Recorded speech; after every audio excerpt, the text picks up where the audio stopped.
Hello and welcome to this energy investment analysis lesson on cash flow for solar power.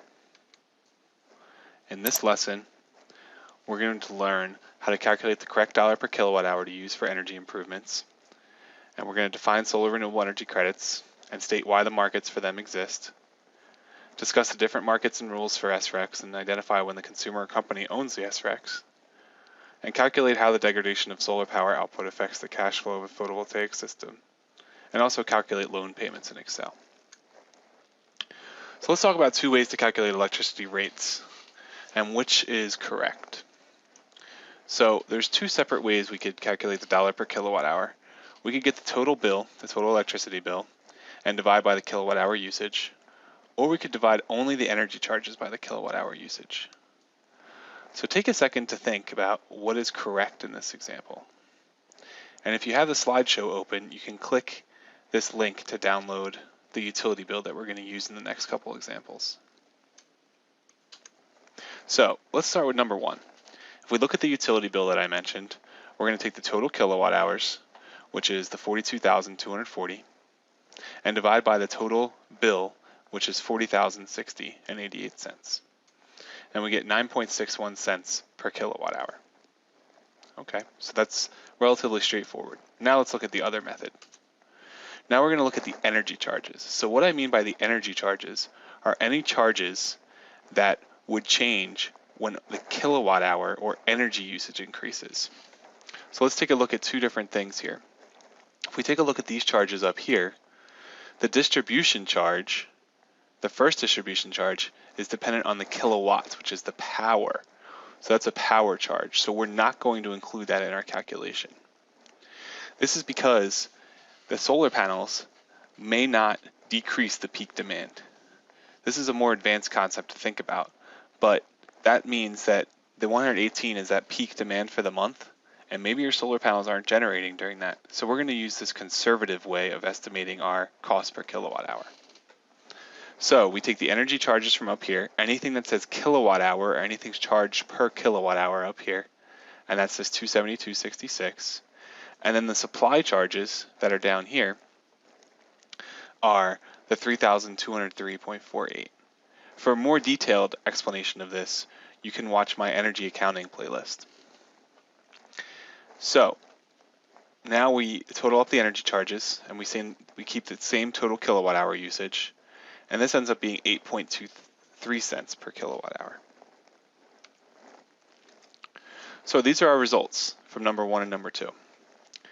And it turns out there's a 17% difference. So which one should we use and why? So what I would recommend, and as I discussed in the last slide, is to use this lower number. This is a more conservative number and doesn't include fixed charges such as the customer charge or power charges such as the peak kilowatt charges that we saw on the bill. This way you're not making any assumptions about reducing your peak demand with your solar power. And it's a more conservative number to use. So now let's switch gears a little bit and talk about a different way to generate revenue from your solar power system. So obviously, the first way to generate revenue is electricity savings, and that's what we calculated in the last slide. But now let's talk about solar renewable energy credits. So this is a definition of solar renewable energy credits from srectrade.com. But I want to point out two different things here, two main things. First, that one solar renewable energy credit is a megawatt hour of solar electricity created. Okay? And the other thing is it's created, these are created by the renewable portfolio standard. So let's start with the renewable portfolio standard. So this is the renewable portfolio standard policies for the whole US. You can see there's lots of different varying policies all over the country. Some states have very aggressive targets while other states have none. You can see that Delaware is sort of right in the middle where it has 25% by 2026. And that's going to be renewable. So we need to have 25% of our electricity come from renewable sources. And that's what all of these are looking at. Now, sometimes there's a breakdown in all of these policies of different renewable sources. So if we look at these renewable portfolio standards that have solar or distributed generation provisions, so solar is just a specific type of distributed generation. Usually distributed generation means a small generator of some sort, like a residential generator or a small business generator. So a wind turbine a lot of times in other states is like that.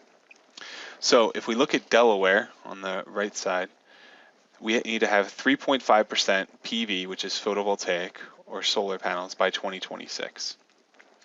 So there is a little asterisk here, or a little, I don't know what you call this, a diamond. And so it's a little bit different, but Delaware allows certain fuel cell systems to qualify for the PV carve-out.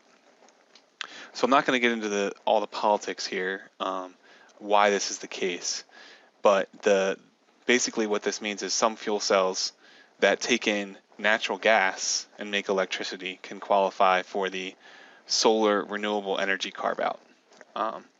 It's a little bit hairy, and it was used as a carrot to get a company here to produce fuel cells.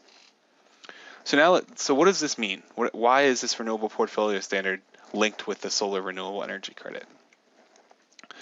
So let's go back to our SREC definition. So what this 3.5% solar by 2025 means, or 2026 in Delaware means, is that utility companies have to either own the solar generation that produces this much, or they have to buy solar renewable energy credits to say that they are complying with this 3.5%.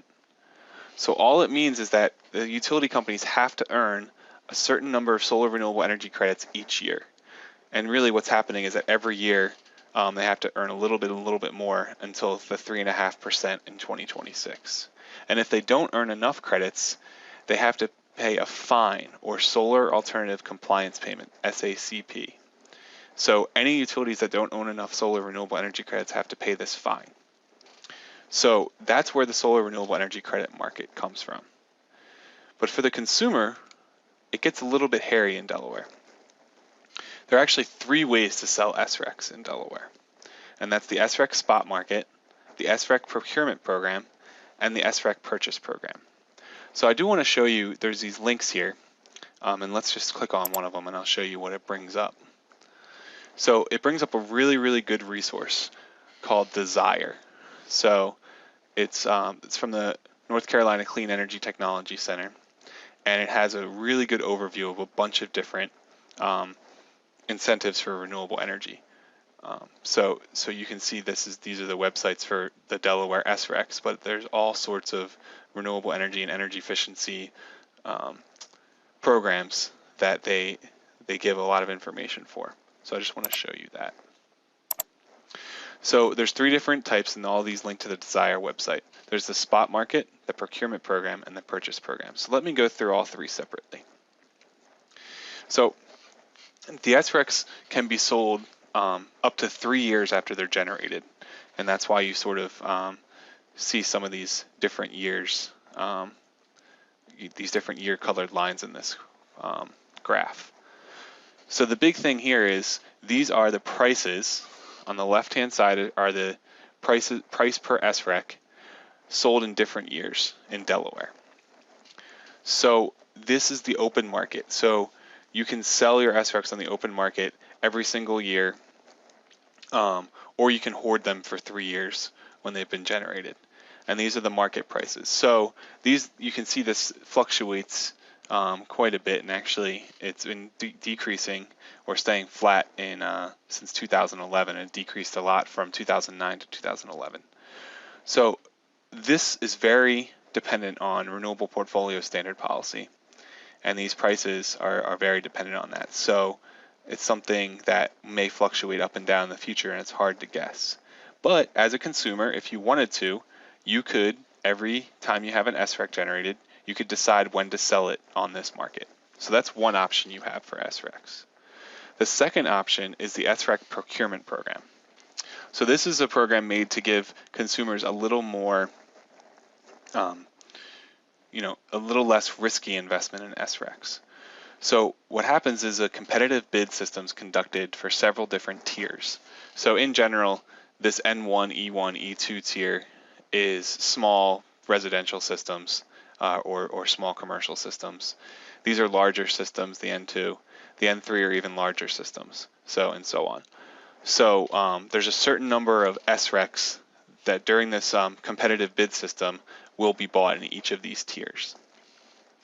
So the results for this procurement program in 2015 for each of the tiers are listed below. So for example, for this small residential or N1, E1, E2 tier, the high bid that won was $100, the low bid that won was $30, and the weighted average was $60. So on average, this tier for each SREC, $60. But some people got $100 and some people got $30 for SREC. And how it works is one time a year, so one time in 2015, you submit your bid to this procurement program. And if you win the bid, then let's say you submitted a bid of $70 in this tier. If you win the bid, you not only get the $70 for the SRECs you've produced for that year, you get a price of $70 for the next 10 years. So every SREC you generate for the next 10 years, you're going to get $70 for that SREC. And then on top of that, for the following 10 years, so from years 11 to 20, you're going to get $35 for your SRECs. So again, I did a link to SREC Delaware to give you more details about this.